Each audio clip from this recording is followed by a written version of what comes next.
ಧನುರಾಶಿಯ ವೀಕ್ಷಕರೆಲ್ಲರಿಗೂ ಸಹ ವಿಠಲ್ ಭಟ್ ಮಾಡುವ ನಮಸ್ಕಾರ ಹಾಗೂ ಚಾನೆಲ್ಗೆ ಸ್ವಾಗತ. ವೀಕ್ಷಕರೇ, ಪ್ರತಿ ತಿಂಗಳು ಪ್ರತಿ ರಾಶಿಯವ್ರಿಗೆ ಒಂದಿಷ್ಟು ಶುಭ ವಿಚಾರ, ಒಂದಿಷ್ಟು ಎಚ್ಚರಿಕೆಗಳು ಇದ್ದೇ ಇರುತ್ತೆ. ಎರಡನ್ನೂ ಸಪ್ರೇಟ್ ವಿಡಿಯೋ ಮಾಡುವಂತಹ ಪದ್ಧತಿಯನ್ನು ನಾನು ನಡೆಸ್ಕೊಂಡು ಬಂದಿದ್ದೇನೆ. ಸೊ ಪ್ರತಿ ತಿಂಗಳು ಶುಭ ವಿಚಾರ ವಿಡಿಯೋ ನೋಡ್ತಾರೆ ಬಿಡ್ತಾರೋ, ಬಟ್ ಎಚ್ಚರಿಕೆ ವಿಡಿಯೋ ಪ್ರತಿಯೊಬ್ಬರು ಸಹ ನೋಡ್ತಾರೆ. ಯಾಕೆಂದರೆ ಏನಾದ್ರು ಸಮಸ್ಯೆಗಳಾದರೆ ಪರಿಹಾರ ಮಾಡ್ಕೊಂಬೋಣಪ್ಪ, ಮೊದಲೇ ಎಚ್ಚರಿಕೆಯಿಂದ ಇದು ಬಿಡೋಣ ಅಂತ. ನಾನು ಮತ್ತೆ ಪುನಃ ಹೇಳ್ತೇನೆ, ಈ ವಿಡಿಯೋ ನಿಮ್ಮನ್ನು ಹೆದರಿಸಲಿಕ್ಕೆ ಅಲ್ಲ, ದಯವಿಟ್ಟು ಅರ್ಥ ಮಾಡ್ಕೊಳ್ಳಿ. ನಾನು ಭಗವಂತನಲ್ಲೂ ಪ್ರಾರ್ಥನೆ ಮಾಡ್ಕೊಳ್ತೇನೆ, ನಾನು ಹೇಳುವ ಈ ಎಚ್ಚರಿಕೆಗಳೆಲ್ಲ ಸುಳ್ಳಾಗೋಗ್ಲಿ, ಯಾವುದು ನಡೆಯದೇ ಇರಲಿ, ನಿಮಗೇನು ಸಮಸ್ಯೆ ಆಗದೇ ಇರಲಿ ಅಂತಲೇ ನಾನು ಯಾವಾಗಲೂ ಶುಭ ವಿಚಾರ ವಿಡಿಯೋನಾಗ ಮಾಡ್ತಕ್ಕಂಥದ್ದು. ಬಟ್ ಗ್ರಹಸ್ಥಿತಿಗಳನ್ನು ನೋಡಿದಾಗ ಏನೇನು ಸಮಸ್ಯೆ ಆಗಬಹುದು ಅಂತ ಕಾಣುತ್ತೋ ಅದು ನಿಮಗೆ ಮುಂಚಿತವಾಗಿ ತಿಳಿಸಿ ನಿಮ್ಮ ಕೆಲಏನೋ ಒಂದು ಪರಿಹಾರ ಮಾಡಿಸ್ಬಿಟ್ರೆ ಆ ಸಮಸ್ಯೆ ನಿಮ್ಗೆ ಆಗಲಿಲ್ಲ ಅಂದರೆ ಅದೇ ನಂಗೆ ಸಂತೋಷ. ಭಾಳಷ್ಟು ಜನ ಹೇಳ್ತಾರೆ, ಗುರುಳೆ ನಿಮ್ಮ ಎಚ್ಚರಿಕೆ ನೋಡಿದೆವು ಅದೇ ಥರ ಸಮಸ್ಯೆ ಆಗೋಯ್ತ್ರಿ ಅಂದರೆ ನನಗೆ ಖುಷಿ ಆಗೋದಿಲ್ಲ, ನನಗೆ ದುಃಖವೇ ಆಗುತ್ತೆ. ಯಾಕೆಂದರೆ ನಿಮಗೆ ಸಮಸ್ಯೆ ಆಗಿದೆ ಅಂತ ಗೊತ್ತಾಯ್ತಲ್ವಾ. ಗುರುಳೆ ನೀವು ಒಂದು ಎಚ್ಚರಿಕೆ ಹೇಳಿದ್ರಿ, ಆ ಥರ ನನಗೇನು ಸಮಸ್ಯೆನೇ ಆಗಲಿಲ್ಲ ಅಂದರೆ ನಂಗೆ ಖುಷಿ ಆಗುತ್ತೆ. ನಾನು ಹೇಳಿದ್ದು ಸುಳ್ಳಾಯಿತು ಅಂತಲ್ಲ, ನಾನು ಹೇಳಿ ಸುಳ್ಳಾಯಿತು ಅಂತ ದುಃಖ ಪಡಲ್ಲ, ನನಗೂ ಖುಷಿ ಪಡ್ತೀನಿ. ಯಾಕಂದರೆ ಎಚ್ಚರಿಕೆ ಅದು, ಗೊತ್ತಾಯ್ತಲ್ವಾ. ಸೊ ಅದರಿಂದಾಗಿ ಈ ಥರ ವಿಡಿಯೋನ ದಯವಿಟ್ಟು ಪ್ರತಿಯೊಬ್ಬ ಧನುರಾಶಿಯವರಿಗೆ ರೀಚ್ ಆಗೋ ಥರ, ಅವರಿಗೆ ಗೊತ್ತಾಗೋ ಥರ ವಿಡಿಯೋನ ಶೇರ್ ಮಾಡಿ. ವಾಟ್ಸಪ್, ಫೇಸ್ಬುಕ್, ಮೆಸೆಂಜರ್, ಟೆಲಿಗ್ರಾಮ್ ಎಲ್ಲ ಕಡೆ ಸಾಮಾಜಿಕ ಜಾಲತಾಣ ವಿಡಿಯೋನ ಶೇರ್ ಮಾಡಿ. ನೀವಿನ್ನೂ ನಮ್ಮ ಚಾನಲ್ ಸಬ್ಸ್ಕ್ರೈಬ್ ಮಾಡ್ಕೊಳ್ಳಿ ಅಂದರೆ ಧನುರಾಶಿಯವರಿಗೆ ಸಂಬಂಧಪಟ್ಟಂಥ ವಿಶೇಷ ವಿಚಾರಗಳನ್ನು ತಿಳಿಸ್ತಾನೆ ಇರ್ತೀನಿ. ಸೊ ದಯವಿಟ್ಟು ನಮ್ಮ ಚಾನಲ್ ಸಬ್ಸ್ಕ್ರೈಬ್ ಮಾಡ್ಕೊಂಡು ಬೆಲ್ ಬಟನ್ ಹೊತ್ಕೊಂಡು ಆಲ್ ಅಂತ ಮಾಡ್ಲಿಕ್ಕೆ ದಯವಿಟ್ಟು ಮರಿಬೇಡಿ. ಫೇಸ್ಬುಕ್ಕಲ್ಲಿ ನಮ್ಮ ವಿಡಿಯೋ ನೋಡ್ತಾ ಇದ್ರೆ ನಮ್ಮ ಪೇಜ್ನ ಫಾಲೋ ಮಾಡಲಿಕ್ಕೆ ಮರಿಬೇಡಿ. ಮೊದಲನೇ ಎಚ್ಚರಿಕೆ ಧನುರಾಶಿಯವರಿಗೆ ಫೆಬ್ರವರಿ ತಿಂಗಳಿಗೋಸ್ಕರ ಏನಪ್ಪಾ ಅಂತಂದ್ರೆ, ಅತಿ ಆದರೆ ಅಮೃತವೂ ವಿಷ ಅಂತ ಹೇಳೋದು ಗೊತ್ತಲ್ವ ನಿಮಗೆ. ಸೊ ಆ ಗಾದೆ ಥರ ನಿಮಗೆ ನಾನು ಶುಭ ವಿಚಾರಗಳು ಹೇಳಿದ್ದೆ, ಲೋನ್ಸ್ಗಳೆಲ್ಲ ಸ್ಯಾಂಕ್ಷನ್ ಆಗುತ್ತೆ ಹಂಗೆ ಹಿಂಗೆ ಅಂತ. ಬಟ್ ಇಲ್ಲಿ ಏನಾಗ್ಬಿಡೋದು ಗೊತ್ತಾ, ಅತಿ ಆಗಬಾರ್ದು ಯಾವುದೂ ಸಹ.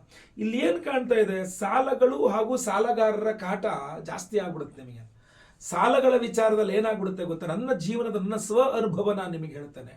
ಈಗ ಒಂದಿಷ್ಟು ವರ್ಷಗಳ ಹಿಂದೆ ಆಗ ಈ ಪ್ರೀ ಅಪ್ರೂವ್ಡ್ ಲೋನ್ ಅನ್ನುವಂಥದ್ದು ಹೊಸದಾಗಿ ಬಂದಂಥ ಇಂಟ್ರೊಡ್ಯೂಸ್ ಆದಂಥ ಸಮಯದಲ್ಲಿ ನನಗೆ ಕರೆ ಮಾಡ್ತಾ ಇದ್ರು, ಫೋನ್ ಮೇಲೆ ಫೋನು. ಸರ್ ನಿಮಗೊಂದು ಪ್ರೀ ಅಪ್ರೂವ್ಡ್ ಲೋನ್ ಇದೆ, ನೀವು ಹ್ಞೂ ಅಂದರೆ ನಿಮ್ಮೊಂದು 5 ನಿಮಿಷದಲ್ಲಿ ನಿಮ್ಮ ಅಕೌಂಟಿಗೆ ದುಡ್ಡು ಬಿದ್ದುಬಿಡುತ್ತೆ ಅಂತ. ಅವಾಗ ಲೋನ್ ಬೇಕು ಅಂದರೆ ನಾವೆಲ್ಲ ಕಾಗದ ಪತ್ರ ಇಟ್ಕೊಂಡು ನಮ್ಮದು ಇನ್ಕಮ್ ಪ್ರೂಫು, IT ರಿಟರ್ನ್ಸ್ ತಗೊಂಬನ್ನಿ, ಅದು ತಗೊಂಬನ್ನಿ, ಇದು ತಗೊಂಬನ್ನಿ, ನಾವೆಲ್ಲ ಓಡಾಡಿ ಎಲ್ಲ ನಾವು car loan, bike loan, housing ಲೋನ್ಗೆಲ್ಲ ಓಡಾಡಿದ್ದೀವಿ. ಇದೆಲ್ಲ ಅಂದ್ಬಿಟ್ರೆ ಅದು ಹೆಂಗೆ ದುಡ್ಡು ಬಿದ್ದುಬಿಡ್ತದೆ ಅನ್ನೋದೊಂದು ಡೌಟ್ ಇತ್ತು ನನಗೆ. ಸೊ ಅವರೊಂದು 2 ಸಲ ಫೋನ್ ಮಾಡಿದಾಗ ನಾನು ಅಂದೆ, ಆಯಿತು ಹಾಕಿ ಅಂತಂದೆ.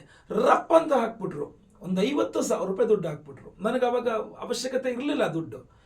ಏನಾಯಿತು ಅದರ ಪ್ರತಿಫಲ, 10 ತಿಂಗಳುಗಳ ಕಾಲ ಪ್ರತಿ ತಿಂಗಳು ಎಷ್ಟು 5,000 ಚಿಲ್ಲರೆ EMI ಕಟ್ಟಬೇಕು ಅಂತ ಆಯಿತು. ಹಾಗೂ ಈ 50,000 ನಾನೇನು ತೊಗೊಂಡಿದ್ನಲ್ಲ ಅದು ಅನಾವಶ್ಯಕವಾಗಿ ದುಡ್ಡು ಬಂದಿದ್ದರಿಂದ ಅನಾವಶ್ಯಕವಾಗಿ ಒಂದಿಷ್ಟು ವಿಚಾರಗಳಲ್ಲಿ ಖರ್ಚಾಗೋಯ್ತು. ನನಗೇನೋ ತುಂಬ ಸಮಸ್ಯೆ ಇತ್ತು, ನಾನು ತಗೊಂಡಿದ್ದೆ ಅಂದರೆ ಆ ಸಮಸ್ಯೆಗೆ ಬಳಸ್ಕೊಳ್ತಿದ್ದೆ. ನನಗೆ ಆ ಸಮಯದಲ್ಲಿ ಅದರ ಅವಶ್ಯಕತೆ ಇರಲಿಲ್ಲ. ಅವಶ್ಯಕತೆ ಇಲ್ಲದಾಗ ಬಂದಂತಹ ದುಡ್ಡಿನಿಂದ ಏನಾಯಿತು, ಅನಾವಶ್ಯಕವಾಗಿ ಅದು ಖರ್ಚು ಆಗೋಯಿತು. ಅವಶ್ಯಕತೆ ಇಲ್ದೋದಾಗ ಬಂದಂತಹ ದುಡ್ಡು, ಅವಶ್ಯಕತೆ ಇಲ್ದೋದಾಗ ದುಡ್ಡು ಬಂದಾಗ ಏನಾಗುತ್ತೆ, ಅನಾವಶ್ಯಕವಾಗಿ ಖರ್ಚಾಗುತ್ತೆ. ಸಾಲದ ದುಡ್ಡು ಅನಾವಶ್ಯಕವಾಗಿ ಖರ್ಚು ಮಾಡಿ 10 ತಿಂಗಳು ಪ್ರತಿ ತಿಂಗಳು 5,000 ಚಿಲ್ಲರೆ ಅದೆಷ್ಟೋ ಬಡ್ಡಿ ಸೇರಿಸ್ಬಿಟ್ಟು ಕಟ್ತಾನೇ ಬಂದೆ 10 ತಿಂಗಳು. ಸೊ ನನಗೆ 10 ತಿಂಗಳು 1-2 ನಿಮಿಷ ನಾನು ಹ್ಞೂ ಅಂದಿದ್ದು, ಏನಾದ್ರು ಬೇಡ ಇದೆಲ್ಲ ಏನು ಅಂತ ಬಿಟ್ಟುಬಿಟ್ಟಿದ್ರೆ 10 ತಿಂಗಳು ಸುಖವಾಗಿರ್ಬೋದಾಗಿತ್ತು ನಾನು ಪ್ರತಿ ತಿಂಗಳು. ಸೊ ಇಂತಹ ತಪ್ಪುಗಳ ಬಗ್ಗೆ ಎಚ್ಚರಿಕೆಯನ್ನು ವಹಿಸಿ. ನೀವು ಧನುರಾಶಿಯವರಿಗೆ ತುಂಬ ಫೋನ್ ಮಾಡ್ಕೊಂಡು ಲೋನ್ ಬೇಕಾ ಸರ್, ಲೋನ್ ಬೇಕಾ ಸರ್, ಲೋನ್ ಹ್ಞೂ ಆಯಿತು ಹಾಕ್ಬಿಡಿ, ಲೋನ್ ತೊಗೊಂಬಿಡೋಣ ಅಂತಂದರೆ ಸುಮ್ಮನೆ ವೇಸ್ಟ್ ಆಗ್ಬೋದು, ಮೈ ಕೈಯೆಲ್ಲ ಸಾಲ ಆಗ್ಬಿಡೋದು. ಒಂದು 4-5 ಕ್ರೆಡಿಟ್ ಕಾರ್ಡ್ ಇದೆ, ಎಲ್ಲದೂ ಉಜ್ಜಿಬಿಟ್ರಿ, ಒಂದಿಷ್ಟು ಸಾಲಗಳಾಗೋಯ್ತು. ಆಮೇಲೆ ನೋಡಿದ್ರೆ ಇಂಟು EMI ಅಂತ ಇಂಟು 10 ತಿಂಗಳು ಅಂತ ಹಾಕ್ಕೊಂಡ್ರಿ, ಪ್ರತಿ ತಿಂಗಳು EMI ಕಟ್ಟಿದ್ರೆ ಆಯಿತು, ಆ ಕಾರ್ಡ್ ಈ ಕಾರ್ಡ್ ಏನಾದ್ರೆ ಕಟ್ಟಲಿಲ್ಲ ಅಂದರೆ ಸಿಬಿಲ್ ಹಾಳಾಗ್ಬಿಡುತ್ತೆ. ಸೊ ಆದ್ದರಿಂದ ಎಲ್ಲೂ ಸಿಗಲ್ಲ ಆಮೇಲೆ ಸಾಲ. ಅದರಿಂದ ಹೆದರ್ಕೊಂಡು ಸಾಲಗಳು ಕಟ್ಕೊಂಡು, ಸೊ ಸಾಲಗಳು ಹಾಗೂ ಸಾಲಗಾರರ ಕಾಟ. ಸಾಲಗಾರ ಅಂದರೆ ನಿಮಗೆ ಸಾಲ ಕೊಟ್ಟವರು ಅಷ್ಟೇ ಅಲ್ಲ, ನಿಮ್ಮ ಹತ್ರ ಸಾಲ ತಗೊಳ್ಳಿ ಅನ್ನೋರು ಕೂಡ ಸಾಲಗಾರರ ಕಾಟವೇ. ತಗೊಂಡ್ರೂ ಸಮಸ್ಯೆನೇ, ತಗೊಳ್ದೋದ್ರೂ ಸಮಸ್ಯೆ ಅನ್ನೋ ಥರದ ವಿಚಾರವಾಗಿರುತ್ತೆ. ಆಮೇಲೆ ಗೋಲ್ಡ್ ಲೋನಲ್ಲಿ ಒಂದು ಮೋಸ ಆಗುವ ಸಾಧ್ಯತೆ ಇದೆ. ಅಂದರೆ ಮೋಸ್ಟ್ ಪ್ರಾಬಬ್ಲಿ ನೀವೆಲ್ಲೋ ಈ ಬ್ಯಾಂಕ್ಗಳಲ್ಲಿ ಹೋದರೆ ಮರ್ಯಾದೆ ಪ್ರಶ್ನೆ ಅಂತ ಯಾವುದೋ ಅಂಗಡಿಗಳಲ್ಲಿ ಹೋಗಿ ಅಲ್ಲಿ ಅಡಮಾನ ಇಡಕ್ಕೆ ಹೋಗಿ ನಿಮಗೆ ಕಡಿಮೆ ದುಡ್ಡು ಕೊಟ್ಟು ನಾಳೆ ದಿವಸ ಅಂಗಡಿ ಮುಚ್ಕೊಂಡು ಹೋಗಿ ಬಂಗಾರನೂ ಎತ್ಕೊಂಡು ಹೋಗಿ ಈ ಥರ ಏನೇನೋ ಸಮಸ್ಯೆಗಳಾಗುವ ಸಾಧ್ಯತೆಗಳು ಕಂಡು ಬರ್ತಾ ಇದೆ. ಫಸ್ಟ್ ಥಿಂಗ್, ದಯವಿಟ್ಟು ನೀವು ಧನುರಾಶಿಯವರು, ನಾನು ಯಾವುದೇ ರಾಶಿಯವ್ರಿಗಾರು ಹೇಳ್ತೀನಿ, ಗೋಲ್ಡ್ ಲೋನ್ ಮಾಡಬೇಡಿ, ಬಂಗಾರವನ್ನು ಅಡಮಾನ ಇಡಬೇಡಿ. ಅದು ತುಂಬ ದರಿದ್ರ, ಅದು ಆಯ್ತಲ್ವಾ. ನೀವು ದರಿದ್ರನ ಕರೆದು ಮನೇಲಿ ಕೂರಿಸ್ಕೊಂಡಂಗೆ ಬಂಗಾರ ಅಡ ಇಡೋದು, ದಯವಿಟ್ಟು ಆ ಕೆಲಸವನ್ನು ಮಾಡಲೇಬೇಡಿ. ಎರಡನೇದಾಗಿ ಪ್ರೈವೇಟಾಗಿ ಯಾವುದಾದ್ರೂ ಚಿಕ್ಕ ಪುಟ್ಟ ಅಂಗಡಿಗಳಲ್ಲೆಲ್ಲ ಹೋಗ್ಬಿಟ್ಟು ಅದನ್ನು ಅಡ ಇಡುವಂಥದ್ದು ಅದು ಇನ್ನೂ ಕೆಟ್ಟದು ಆಯ್ತಲ್ವಾ, ಮಾಡಬೇಡಿ, ನಿಮಗೆ ಮೋಸವಾಗುತ್ತೆ, ಎಚ್ಚರದಿಂದ ಇರಿ. ದಯವಿಟ್ಟು ನಾನು ಈ ಮಾತನ್ನು ಹೇಳ್ತಾ ಇದ್ದೇನೆ. ಸದ್ಗುರು ನಮ್ಮ ರಾಘವೇಂದ್ರ ಸ್ವಾಮಿಗಳನ್ನ ಜಾಸ್ತಿ ಪ್ರಾರ್ಥನೆ ಮಾಡ್ಕೊಳ್ಳಿ. ಸಾಧ್ಯ ಆದರೆ ಮಂತ್ರಾಲಯಕ್ಕೆ ಹೋಗಿ ಬನ್ನಿ. ಇಲ್ಲ ಅಷ್ಟೆಲ್ಲ ಆಗಲ್ಲ ಅಂದರೆ ಮನೆ ಹತ್ರದಲ್ಲೆಲ್ಲರೂ ರಾಘವೇಂದ್ರ ಸ್ವಾಮಿಗಳ ಮಠ ಇದ್ದರೆ ಹೋಗಿ ದರ್ಶನ ಮಾಡಿಕೊಂಡು ಸ್ವಾಮಿಗಳಿಗೊಂದು ಸೇವೆ ಮಾಡಿಕೊಂಡು ಬನ್ನಿ. ನಮಸ್ಕಾರ, ಪ್ರದಕ್ಷ ನಮಸ್ಕಾರನಾರು ಮಾಡಿ ಬನ್ನಿ. ಈ ಸಮಸ್ಯೆಯಿಂದ ನೀವು ಮುಕ್ತಿಯನ್ನು ಪಡಿಬಹುದು. ಆಯ್ತಾ? ಎರಡನೇ ಎಚ್ಚರಿಕೆ ಧನುರಾಶಿಯವರಿಗೆ ಈ ಒಂದು ಫೆಬ್ರವರಿ ತಿಂಗಳಿಗೋಸ್ಕರ ಏನಪ್ಪಾ ಅಂತಂದ್ರೆ, ಸ್ತ್ರೀ ಶತ್ರುಗಳು ಜಾಸ್ತಿ ಆಗ್ಬಿಡ್ತಾರೆ. ಷಷ್ಠ್ಯಾಧಿಪತಿ ಸ್ತ್ರೀಕಾರಕ ಶುಕ್ರ ಚತುರ್ಥದಲ್ಲಿ ಪರಮೋಚ್ಚ ಸ್ಥಿತಿಯಲ್ಲಿ ಇರ್ತಾನೆ. ಸೊ ಹೆಂಗಸರೊಂದಿಗೆ, ಧನುರಾಶಿಯ ಪುರುಷರಿಗೂ ಹೆಂಗಸರೊಂದಿಗೆ, ಧನುರಾಶಿಯ ಸ್ತ್ರೀಯರಿಗೂ ಹೆಂಗಸರೊಂದಿಗೆ ಜಗಳ ಮನಸ್ತಾಪಗಳು ಜಾಸ್ತಿ ಆಗ್ಬಿಡುತ್ತೆ. ಸೊ ನೀವೇನೋ ಹೇಳಿದ್ರಿ ಅಂತ ಅವರೇನೋ ಹೇಳಿದ್ರಿ, ಈ ಥರ ತುಂಬ ಜಗಳ ಮನಸ್ತಾಪಗಳಾಗ್ಬಿಡುತ್ತೆ. ಈ ಬಾರಿ ಆಗೋದಿದೆಯಲ್ಲ ಅದು ಪವರ್ಫುಲ್ ಆಗಿರುತ್ತೆ. ಬರೀ ಫೆಬ್ರವರಿ 1ಕ್ಕೆ ಇರಲ್ಲ, ಫೆಬ್ರವರಿ, ಮಾರ್ಚ್, ಏಪ್ರಿಲ್, ಮೇ, ಅದ್ರ ಬಗ್ಗೆ ನಾನು ಹೇಳ್ತೇನೆ, ವಿಡಿಯೋ ಮಾಡಿ ಹೇಳ್ತೇನೆ ನಿಮಗೆ. ಆಯ್ತಾ? ಷಷ್ಠ್ಯಾಧಿಪತಿ ಶುಕ್ರ ಚತುರ್ಥದಲ್ಲಿ ಪರಮೋಚ್ಚ ಸ್ಥಿತಿಯಲ್ಲಿದ್ದರೆ ಸ್ತ್ರೀ ಶತ್ರುಗಳು ಜಾಸ್ತಿ ಆಗ್ಬಿಡ್ತಾರೆ. ರಾಹು ಹಾಗೂ ಶುಕ್ರನ ಯುತಿ ಹೆದರ್ಸ್ತಾರೆ ನಿಮ್ಗೆ. ಅವರು ಕೋರ್ಟಲ್ಲಿ ಕೇಸ್ ಹಾಕ್ತೀನಿ, ನಿನ್ ಮೇಲೆ ಪೊಲೀಸ್ ಕಂಪ್ಲೇಂಟ್ ಕೊಡ್ತೀನಿ ಅಂತ ಹೆದರ್ಸ್ಲಿಕ್ಕೆ ಶುರು ಮಾಡ್ತಾರೆ ಲೇಡೀಸ್ಗಳು. ಧನುರಾಶಿಯವ್ರನ್ನ ಎಚ್ಚರಿಕೆಯಿಂದ ಇರಿ. ನೋಡಿ, ನೀವು ತಪ್ಪು ಮಾಡದೇ ಇದ್ದಾಗ ನೀವು ಹೆದರಬಾರದು. ಫಾರ್ ಸಪೋಸ್ ಏನಾದ್ರು ತಪ್ಪು ಆಗಿದೆ ನಿಮ್ಮ ಕಡೆಯಿಂದ ಅಂದರೆ ಕ್ಷಮಾಪಣೆಯನ್ನು ಕೇಳ್ಕೊಳ್ಬೇಕು. ಯಾವುದೇ ಕಾರಣಕ್ಕೂ ಕೋರ್ಟು ಕಚೇರಿವರೆಗೆ ಮೆಟ್ಲು ಹತ್ತದೇ ಇರುವಂಗೆ ನೋಡ್ಕೊಳ್ಬೇಕಾದ ಜವಾಬ್ದಾರಿ ನಿಮ್ಮದಾಗಿರ್ತದೆ. ಅದ್ರ ಬಗ್ಗೆ ದಯವಿಟ್ಟು ಎಚ್ಚರಿಕೆ ವಹಿಸಬೇಕು ನೀವು. ಜೊತೆಗೆ ಪ್ರತಿದಿನ ಶುಕ್ರ ಅಷ್ಟೋತ್ರ ಓದಿ ಅಥವಾ ಲಲಿತಾ ಸಹಸ್ರನಾಮವನ್ನು ಕೇಳಿಸ್ಕೊಳ್ಳಿ. ಓದಕ್ಕೆ ಬಂದರೆ ಓದಿ, ಖಂಡಿತ ಒಳ್ಳೆಯದಾಗುತ್ತೆ. ಈ ಸಮಸ್ಯೆಯಿಂದ ಪರಿಹಾರ ಆಗಬಹುದು. ಮೂರನೇ ಎಚ್ಚರಿಕೆ ಧನುರಾಶಿಯವರಿಗೆ ಈ ಒಂದು ಫೆಬ್ರವರಿ ತಿಂಗಳಿಗೋಸ್ಕರ ಏನಪ್ಪಾ ಅಂತಂದ್ರೆ, ನಾನು ಕೆಲವಿಷ್ಟು ವಿಚಾರಗಳು ಹೇಳ್ತೇನೆ. ಈ ವಿಚಾರಗಳಿಂದಾಗಿ ಗಂಡ ಹೆಂಡತಿ ಜಗಳ ಜಾಸ್ತಿ ಆಗ್ಬಿಡುತ್ತೆ. ಧನುರಾಶಿಯವರಿಗೆ ಏನಾಗುತ್ತೆ, ಮಕ್ಕಳ ವಿಚಾರವಾಗಿ, ನೀವು ಕೈ ಹಾಕಿದಂತಹ ಕೆಲಸಗಳ ವಿಚಾರವಾಗಿ, ಅಥವಾ ಒಂದಿಷ್ಟು ಲಾಸ್ ಆಗಿರುತ್ತೆ 1-2 ತಿಂಗಳ ಹಿಂದೆ, ಆ ವಿಚಾರವಾಗಿ ನೀನು ಲಾಸ್ ಮಾಡಿದೆ, ನಿನ್ನಿಂದಾಗ ಲಾಸ್ ಆಯಿತು, ನಾನು ಬೇಡ ಅಂದ್ರೂ ಮಾಡಿದೆ, ಲಾಸ್ ಮಾಡಿದೆ, ಆ ಥರ ಇರ್ಬೋದು. ಅಥವಾ ಒಂದಿಷ್ಟು ಕೆಲಸಗಳು ಕೈ ಹಾಕ್ಬಿಟ್ಟಿದೆ, ಒಂದು ಕೆಲಸ ನೇರವಾಗಿ ಮಾಡಲ್ಲ ಏನೋ ಅನ್ನೋ ರೀತಿಯಲ್ಲೋ, ಅಥವಾ ಮಕ್ಕಳು ಬೇಕು ಅಂತ, ಮಕ್ಕಳು ಬೇಡ ಅಂತ, ಮಕ್ಕಳಾಗದೇ ಇರತಕ್ಕಂಥವ್ರಿಗೆ, ಮಕ್ಕಳಾಗಿರ್ತಕ್ಕಂಥವ್ರು ನಿನ್ನೇನು ಮಗನ ಹಾಳು ಮಾಡಿದೆ, ನೀನೇ ಮಗಳ ಹಾಳು ಮಾಡಿದೆ ಅನ್ನೋ ವಿಚಾರವೋ, ನಿನ್ನಿಂದಾಗಿ ಮಗನ ಭವಿಷ್ಯ ಹಾಳಾಯಿತು, ಮಗನಿಗೆ ಸಮಸ್ಯೆ ಆಯಿತು, ನಿನ್ನಿಂದಾಗಿ ಮಗಳ ಭವಿಷ್ಯ ಹಾಳಾಯಿತು, ಮಗಳಿಗೆ ಸಮಸ್ಯೆ ಆಯಿತು. ಹೀಗೆ ಮಕ್ಕಳ ವಿಚಾರವಾಗಿ ಕೈ ಹಾಕಿದಂತಹ ಆರಂಭಿಸಿದಂತಹ ಕೆಲಸಗಳ ವಿಚಾರವಾಗಿ, ಅಥವಾ ಈ ಸದ್ಯದಲ್ಲಿ ಆದಂತಹ ನಷ್ಟಗಳ ವಿಚಾರವಾಗಿ, ಭೂಮಿಯ ವಿಚಾರವಾಗಿ, ಹಲವಾರು ಈ ಥರದ ವಿಚಾರಗಳಾಗಿ ಗಂಡ ಹೆಂಡತಿ ನಡುವೆ ಫೆಬ್ರವರಿ ತಿಂಗಳಲ್ಲಿ ಪ್ರತಿದಿನ ಜಗಳ, ಪ್ರತಿದಿನ ರಾತ್ರಿ ನಿನ್ನಿಂದಾಗಿ, ನೀನೇ ಮಾಡಿದೆ, ನಿಂದೇ ತಪ್ಪು, ನಿನ್ ತಪ್ಪು, ಈ ಥರ ಜಗಳ, ಇದೇ ಕಾರಣಗಳೇ ಆಗಿರ್ತವೆ.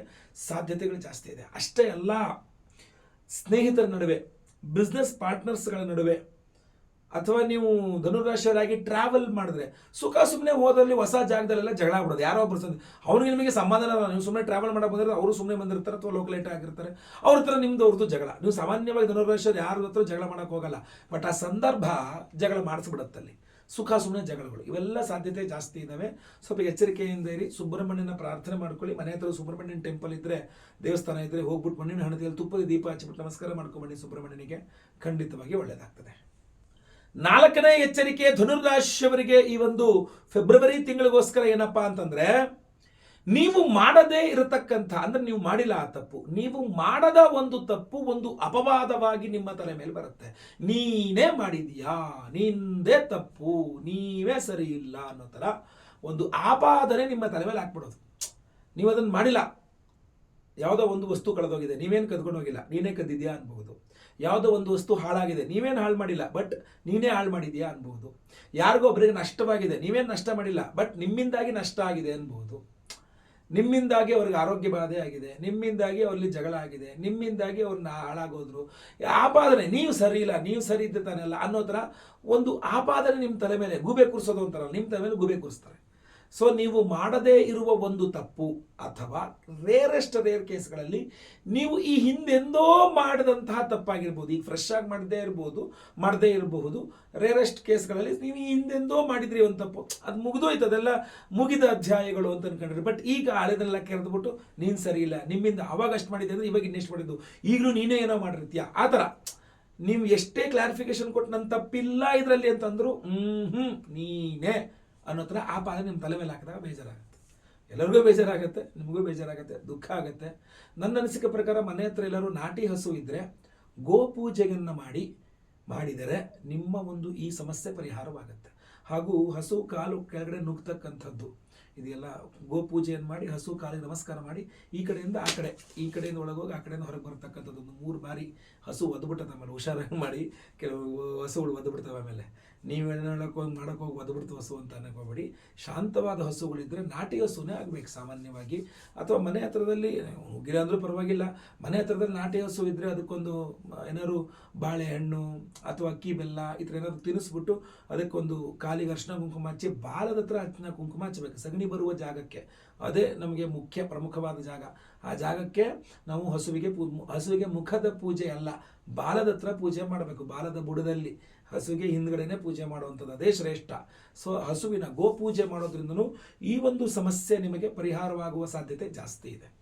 ಇಷ್ಟಲ್ಲದೆ ನಿಮಗೊಂದು ವಿಶೇಷವಾದ ಇನ್ನೊಂದು ವಿಚಾರ ಹೇಳಬೇಕು ನಿಮಗೆ. ನಮ್ಮ ಯಾಗಶಾಲೆಯ ಮುಂದಿನ ಹೋಮ ವಿಶೇಷವಾದಂತಹ ದೇವತಾರಾಧನೆ ಇರುವಂಥದ್ದು ಮಾಘ ಪೌರ್ಣಿಮಾ, ಮಾಘ ಮಾಸದ ಹುಣ್ಣಿಮೆಯ ದಿವಸ. ಅದು ಫೆಬ್ರವರಿ 12ನೇ ತಾರೀಕು ಬರ್ತದೆ, ಬುಧವಾರ ಇದೆ. ಅವತ್ತಿನ ದಿವಸವೇ ನಾವು ಬಹಳ ಪ್ರಮುಖವಾಗಿ ನಿಮ್ಮೆಲ್ಲರ ಸಾಲ ಬಾಧೆಗಳು ಪರಿಹಾರವಾಗಬೇಕು. ಈ ಕೊಟ್ಟ ಸಾಲ ಇರಬಹುದು, ತಗೊಂಡ ಸಾಲ ಇರಬಹುದು, ಕೊಡಿಸಿದ ಸಾಲ ಇರಬಹುದು, ಈ ಸಾಲದ ವಿಚಾರದಲ್ಲಿರುವ ಎಲ್ಲ ಸಮಸ್ಯೆಗಳು, ತಲೆನೋವೆಲ್ಲ ಪರಿಹಾರವಾಗಬೇಕು ಅಂತ ಋಣಬಾಧಾ ನಿವಾರಕ ಹೋಮ ಅಂತ ಒಂದು ವಿಶೇಷವಾದಂತಹ ಹೋಮವನ್ನು ಮಾಡ್ತಾ ಇದ್ದೇವೆ. ಅಷ್ಟೇ ಅಲ್ಲ, ನೀವು ಅಡಮಾನ ಇಟ್ಟಿದ್ರೆ ಗೋಲ್ಡ್ ಲೋನ್, ಈಗಂತೂ ಪ್ರತಿಯೊಂದು ಕಡೆ ಇರುವಂಥದ್ದೇ ಗೋಲ್ಡ್ ಲೋನ್. ನಮ್ಮಲ್ಲಿ ಜಾಸ್ತಿ ದುಡ್ಡು ಕೊಡ್ತೀವಿ, ನಮ್ಮಲ್ಲಿ ಜಾಸ್ತಿ ಕಡಿಮೆ ಬಡ್ಡಿ ಅಂತ. ಮನೆಯಲ್ಲಿ ಲಕ್ಷ್ಮೀ ಸ್ವರೂಪದಲ್ಲಿರಬೇಕಾದಂತಹ ಬಂಗಾರ, ನಿಮ್ಮ ಮೈ ಮೇಲೆ ಇರಬೇಕಾದ ಬಂಗಾರ ಎಲ್ಲ ಬ್ಯಾಂಕಲ್ಲಿ ಲಾಕರ್ಗಳಲ್ಲಿ ಅಡಮಾನವಾಗಿ ಬಿದ್ದಿರತಕ್ಕಂಥದ್ದು. ಇದು ಬಹಳ ತಪ್ಪು, ಬಹಳ ಕೆಟ್ಟದು. ಯಾರೂ ಸಹ ಗೋಲ್ಡ್ ಲೋನ್ ಮಾಡಬೇಡಿ ಅಂತಲೇ ನಾನು ಎಲ್ಲರಿಗೂ ಸೂಚನೆ ಕೊಡೋದು, ಗೊತ್ತಲ್ವಾ? ಸೊ ಆದರೂ ಸಹ ಬಹಳಷ್ಟು ಜನಕ್ಕೆ ಆ ಗೋಲ್ಡನ್ನು ಬಿಡಿಸಿಕೊಂಡು ಬರುವ ರೀತಿಯಲ್ಲಿ ಒಂದು ಅನುಕೂಲವಾಗಬೇಕು. ಅಥವಾ ಬಹಳಷ್ಟು ಜನ ಒಂದು ಬಂಗಾರ ಖರೀದಿ ಮಾಡಬೇಕು ಅನ್ಕೊಂಡಿರ್ತಾರೆ, ಆಗ್ತಾ ಇರೋದಿಲ್ಲ, ಆರ್ಥಿಕ ಶಕ್ತಿ ಇಲ್ಲ. ಅದಕ್ಕೋಸ್ಕರ ಬಹಳ ಮುಖ್ಯವಾಗಿ ನಾವು ಸ್ವರ್ಣಾಕರ್ಷಣ ಭೈರವ ಹೋಮವನ್ನು ಮಾಡ್ತಾ ಇದ್ದೇವೆ. ಅಷ್ಟೇ ಅಲ್ಲ, ಅದರ ಜೊತೆಯಲ್ಲಿ ಬಹಳ ಪ್ರಮುಖವಾಗಿ ಶುಕ್ರ ಗ್ರಹ, ನಾನೇನು ಹೇಳ್ತಿದ್ದೇನೆ ಮುಂದಿನ ವಿಡಿಯೋಗಳು ಸಹ ಮಾಡ್ತೇನೆ. ಶುಕ್ರನ ಪ್ರಾಧಾನ್ಯತೆ ನಿಮಗೆ ಫೆಬ್ರವರಿ, ಮಾರ್ಚ್, ಏಪ್ರಿಲ್, ಮೇ ತನಕನು, ಮೇ ಅರ್ಧ ಭಾಗ ತನಕ ಹೆಚ್ಚು ಕಡಿಮೆ 3.5 ತಿಂಗಳುಗಳ ಕಾಲ ಶುಕ್ರ ಗ್ರಹ ಪರಮೋಚ್ಚ ಸ್ಥಿತಿಯಲ್ಲಿ ಮೀನರಾಶಿಯಲ್ಲಿ ಇರಲಿದ್ದಾನೆ ಎಂದಾಗ ಆ ಶುಕ್ರನ ಬಲವನ್ನು ನಾವು ಪಡ್ಕೊಳ್ಬೇಕಂತ. ಸೊ ಅದರಿಂದ ಅದ್ಭುತವಾದ ಅವಕಾಶ ಇದು. 1008 ಸಂಖ್ಯೆಯಲ್ಲಿ ಮಹಾಶುಕ್ರ ಶಾಂತಿ ಹೋಮ, ಸಹಸ್ರ ಸಂಖ್ಯೆಯಲ್ಲಿ ಸಹಸ್ರ ಶುಕ್ರ ಶಾಂತಿ ಹೋಮವನ್ನು ಸಹ ಮಾಡ್ತಾ ಇದ್ದೇವೆ. ಅಷ್ಟೇ ಅಲ್ಲ, ಸಂತಾನ ಇಲ್ಲದವರಿಗೆ ಸಂತಾನವಾಗಬೇಕು, ಸಂತಾನ ಇರುವವರಿಗೆ ಮಕ್ಕಳ ವಿಚಾರದಲ್ಲಿ ಆ ಸಂತೋಷ ಸಿಗಬೇಕು ಅಂತ ಸಂತಾನ ಗೋಪಾಲಕೃಷ್ಣ ಹೋಮವನ್ನು ಮಾಡ್ತಾ ಇದ್ದೇವೆ. ಸರ್ಪದೋಷಗಳು ಯಾವುದೇ ಇದ್ರೂ ಪರಿಹಾರವಾಗಬೇಕು ಅಂತ ಆಶ್ಲೇಷ ಬಲಿ ಪೂಜೆ, ಸರ್ಪಶಾಂತಿ ಹೋಮವನ್ನು ಮಾಡ್ತಾ ಇದ್ದೇವೆ. ಅದೇ ರೀತಿಯಲ್ಲಿ ಗುರುಬಲ ಇಲ್ಲದವರಿಗೆ ಗುರುಬಲ ಸಿಗಬೇಕು, ಗುರುಶಾಂತಿ ಹೋಮ, ಅಷ್ಟಮ ಶನಿ, ಪಂಚಮ ಶನಿ, ಸಾಡೆ ಸಾತಿ, ಅರ್ಧಾಷ್ಟಮ ಶನಿ ಇತ್ಯಾದಿ ಎಲ್ಲ ರೀತಿಯ ಶನಿಪೀಡೆಗಳು ಪರಿಹಾರವಾಗಬೇಕು. ಅಥವಾ ವೈಯಕ್ತಿಕ ಜಾತಕದಲ್ಲಿ ಶನಿ ಮಹಾದಶ, ಶನಿ ಭುಕ್ತಿ, ಅಂತರ್ದಶ, ಪ್ರಾಣದಶ, ಸೂಕ್ಷ್ಮದಶ, ಸರ್ವತ್ರ ಎಲ್ಲ ಕಡೆ ಇರುವ ಶನಿಪೀಡೆಗಳು ಪರಿಹಾರವಾಗಬೇಕು ಅಂತ ಶನಿ ಶಾಂತಿ ಹೋಮ, ಮಹಾನವಗ್ರಹ ಶಾಂತಿ ಹೋಮಗಳನ್ನೆಲ್ಲ ನಾವು ಫೆಬ್ರವರಿ 12ನೇ ತಾರೀಕು ಮಾಘ ಪೌರ್ಣಿಮಾ, ಮಾಘ ಮಾಸದ ಹುಣ್ಣಿಮೆಯ ದಿವಸ ಮಾಡ್ತಾ ಇದ್ದೇವೆ. ಹಾಗೂ ಪ್ರಸಾದ ಸ್ವರೂಪ ನಿಮಗೆಲ್ಲರಿಗೂ ಸಹ ಈ ಎಲ್ಲ ಹೋಮಗಳಲ್ಲಿ ಅಭಿಮಂತ್ರಿತವಾದಂತಹ ವಿಶೇಷವಾದಂತಹ ಧನಾಕರ್ಷಕ ಮಣಿಯನ್ನ ಕೊಡ್ತಾ ಇದ್ದೇವೆ ಪ್ರತಿಯೊಬ್ಬರಿಗೂ ಸಹ. ಈ ಧನಾಕರ್ಷಕ ಒರಿಜಿನಲ್ ರಾ ಮಣಿ, ಇದು ಧನಾಕರ್ಷಕ ಮಣಿ. ಇದನ್ನ ನಾನು ಸ್ವಲ್ಪ ದೊಡ್ಡ ಸೈಜೇ ಕೊಡ್ತಾ ಇದ್ದೀನಿ ನಿಮಗೆಲ್ಲರಿಗೂ ಇಟ್ಕೊಳ್ಳೋಕೆ, ಕ್ಯಾರಿ ಮಾಡೋಕೆ, ಎಲ್ಲ ಕಡೆ ತಗೊಂಡೋಗಕ್ಕೆ ಆಗೋ ರೀತಿಯಲ್ಲಿ, ಅಥವಾ ನಿಮ್ಮ ಲಾಕರಲ್ಲಿ ಇರಬಹುದು, ಅಥವಾ ನಿಮ್ಮ ಪರ್ಸಲ್ಲಿ ಇರಬಹುದು, ಅಂದ್ರೆ ಲೇಡೀಸ್ ಹ್ಯಾಂಡ್ ಬ್ಯಾಗ್ ಇಂದ ಹಿಡಿದು ನಾನು ಹೇಳ್ತಾ ಇರ್ತಕ್ಕಂಥದ್ದು. ಅಥವಾ ನೀವು ಎಲ್ಲಿ ದುಡ್ಡು ಹಾಕಿರ್ತೀರ, ಲಿಕ್ವಿಡ್ ಕ್ಯಾಶ್, ಈಗ ವ್ಯಾಪಾರ ಮಾಡ್ತಿದ್ರ ನಿಮ್ಮ ಗಲ್ಲಾಪೆಟ್ಟಿಗೆಯಲ್ಲಾಗಿರಬಹುದು, ಅಥವಾ ನಿಮ್ಮ ಮನೆಯಲ್ಲಿ ದುಡ್ಡಿರುವಂತಹ ಲಾಕರಲ್ಲಾಗಿರಬಹುದು, ದೇವರ ಮನೆಯಲ್ಲಾಗಿರಬಹುದು, ನಿಮ್ಮ ಜೊತೆಗೆ ಕ್ಯಾರಿ ಸಹ ಎಲ್ಲ ಕಡೆ ತಗೊಂಡು ಹೋಗ್ಲಿಕ್ಕೂ ಅನುಕೂಲ ಆಗೋ ರೀತಿಯಲ್ಲಿ ಒಂದು ಒರಿಜಿನಲ್ ಧನಾಕರ್ಷಕ ಮಣಿಯನ್ನ ನಿಮಗೆಲ್ಲರಿಗೂ ಸಹ ಕೊಡ್ತಾ ಇದ್ದೇವೆ. ಅದನ್ನ ಈ ಎಲ್ಲ ಹೋಮಗಳಲ್ಲಿ ಸಹಸ್ರ ಶುಕ್ರ ಶಾಂತಿ ಹೋಮ, ಆಮೇಲೆ ಸ್ವರ್ಣಾಕರ್ಷಕ ಭೈರವ ಹೋಮ, ಋಣಬಾಧಾ ನಿವಾರಕ ಹೋಮ, ಆಮೇಲೆ ಸಂತಾನ ಗೋಪಾಲಕೃಷ್ಣ ಹೋಮ, ಗುರು ಶಾಂತಿ, ಶನಿ ಶಾಂತಿ ಸಹಿತ ಮಹಾನವಗ್ರಹ ಶಾಂತಿ ಹೋಮಗಳಲ್ಲಿ ಅಭಿಮಂತ್ರಿಸಿ ನಿಮಗೆ ಕೊಡ್ತಾ ಇದ್ದೇವೆ. ಸೊ ಅದ್ಭುತವಾದಂತಹ ಈ ಒಂದು ಧನಾಕರ್ಷಕ ಮಣಿ, ಇದನ್ನ ಪೈರೈಟ್ ಅಂತಾರೆ, ಮನಿ ಮ್ಯಾಗ್ನೆಟ್ ಅಂತಾರೆ, ದುಡ್ಡನ್ನು ಸೆಳೆಯುವಂತಹ ಒಂದು ಮಣಿ ಅಂತ ಹೇಳ್ತಾರೆ. ಇದನ್ನ ನೀವು ಮನೆಗಳಲ್ಲಿ ಮನೆಗಳಲ್ಲಿ ಇಟ್ಕೊಳ್ಳಿಕ್ಕೆ ಅದ್ಭುತವಾಗಿರ್ತದೆ. ಮೊಟ್ಟ ಮೊದಲನೇ ಬಾರಿ ನಮ್ಮ ಯಾಗಶಾಲೆಯಲ್ಲಿ ಇಷ್ಟು ದೊಡ್ಡ ಪೈರೈಟ್ ಧನಾಕರ್ಷಕ ಮಣಿಯನ್ನ ಪ್ರತಿಯೊಬ್ಬರಿಗೂ ಕೊಡ್ತಾ ಇರತಕ್ಕಂಥದ್ದು. ಸೊ ಪ್ರತಿಯೊಬ್ಬರು ಸಂಕಲ್ಪ ಸೇವೆಗೆ ಹೆಸರು ಕೊಟ್ಕೊಳ್ಬಹುದು. ಸಂಕಲ್ಪ ಸೇವೆ ಬುಕಿಂಗ್ಸ್ ಎಲ್ಲ ಓಪನ್ ಇರ್ತದೆ. ಸ್ಕ್ರೀನ್ ಮೇಲೆ ಕಾಣೋ ನಂಬರ್ಗೆ ನಿಮ್ಮ ಹೆಸರು, ಗೋತ್ರ ಗೊತ್ತಿದ್ರೆ, ನಕ್ಷತ್ರ ಗೊತ್ತಿದ್ರೆ, ರಾಶಿ ಗೊತ್ತಿದ್ರೆ ವಾಟ್ಸ್ಆಪ್ ಮಾಡ್ಕೊಳ್ಬಹುದಾಗಿರ್ತದೆ. ಲೈವ್ ಅಲ್ಲಿ ಮೆಸೇಜ್ ಸಂಕಲ್ಪ ಆಗುತ್ತೆ. ಎಲ್ಲಾ ಹೋಮ ಲೈವ್ ನೋಡ್ತೀರಾ. ಹಾಗೂ ಪ್ರಸಾದ ನಿಮಗೆ ಎಲ್ಲಾ ಹೋಮಗಳ ಭಸ್ಮ, ನಾಗಾರಾಧನೆ, ಅರಿಶಿನ ಪ್ರಸಾದ ಜೊತೆಗೆ ಈ ಒಂದು ವಿಶೇಷವಾದಂತಹ ಧನಾಕರ್ಷಕ ಮಣಿಯನ್ನ ಸ್ಪೀಡ್ ಪೋಸ್ಟ್ ಮೂಲಕ ನಿಮಗೆ ಅಥವಾ ರಿಜಿಸ್ಟರ್ಡ್ ಪಾರ್ಸಲ್ ಯಾವ್ದಾಗುತ್ತೋ ಅದ್ರ ಮೂಲಕ ನಾವು ನಿಮಗೆ ಕಳಿಸ್ಕೊಡುವಂತ ವ್ಯವಸ್ಥೆಯನ್ನ ಖಂಡಿತವಾಗಿ ಮಾಡ್ತೇವೆ. ಸ್ಕ್ರೀನ್ ಮೇಲೆ ಕಾಣಿಸುವಂತ ನಂಬರ್ಗೆ ನಿಮ್ಮ ವಿವರಗಳನ್ನ ವಾಟ್ಸ್ಆಪ್ ಮಾಡ್ಕೊಳ್ಬಹುದಾಗಿರ್ತದೆ. ಇದಾಗಿತ್ತು ವೀಕ್ಷಕರೇ ಫೆಬ್ರವರಿ ತಿಂಗಳ ಮಾಸ ಭವಿಷ್ಯದಲ್ಲಿ ಎಚ್ಚರಿಕೆಗಳ ವಿಡಿಯೋ ಇಷ್ಟ ದಯವಿಟ್ಟು ಲೈಕ್ ಮಾಡ್ಲಿಕ್ಕೆ ಮರಿಬೇಡಿ. ವಾಟ್ಸ್ಆಪ್, ಫೇಸ್ಬುಕ್, ಮೆಸೆಂಜರ್ ಎಲ್ಲ ಕಡೆ ಸಾಮಾಜಿಕ ಜಾಲತಾಣಗಳು ಶೇರ್ ಮಾಡ್ಲಿಕ್ಕೆ ಮರಿಬೇಡಿ. ಇನ್ನು ನೀವು ಸಬ್ಸ್ಕ್ರೈಬ್ ಮಾಡ್ಕೊಂಡಿಲ್ಲ ದಯವಿಟ್ಟು ನಮ್ಮ ಚಾನಲ್ ಸಬ್ಸ್ಕ್ರೈಬ್ ಮಾಡ್ಕೊಂಡು ಬೆಲ್ ಬಟನ್ ಹೊತ್ಕೊಂಡು ಆಲ್ ಮಾಡ್ಲಿಕ್ಕೆ ಮರಿಬೇಡಿ. ಫೇಸ್ಬುಕ್ ಅಲ್ಲಿ ನಮ್ಮ ವಿಡಿಯೋ ನೋಡ್ತಾ ಇದ್ದೀರಾ, ನಮ್ಮ ಪೇಜ್ ಅನ್ನ ಏನು ಫಾಲೋ ಮಾಡಿಲ್ಲ ಅಂದ್ರೆ ನಮ್ಮ ಪೇಜ್ ಅನ್ನ ಫಾಲೋ ಮಾಡ್ಲಿಕ್ಕೆ ದಯವಿಟ್ಟು ಮರಿಬೇಡಿ. ಮುಂದಿನ ವಿಡಿಯೋದಲ್ಲಿ ಮತ್ತೆ ಪುನಃ ಸಿಗ್ತೇನೆ. ಎಲ್ಲರಿಗೂ ಸಹ ಒಳ್ಳೆಯದಾಗ್ಲಿ. ಲೋಕ ಸಮಸ್ತ ಸುಖಿನೋ ಭವಂತು. ನಾರಾಯಣ ನಾರಾಯಣ ನಾರಾಯಣ.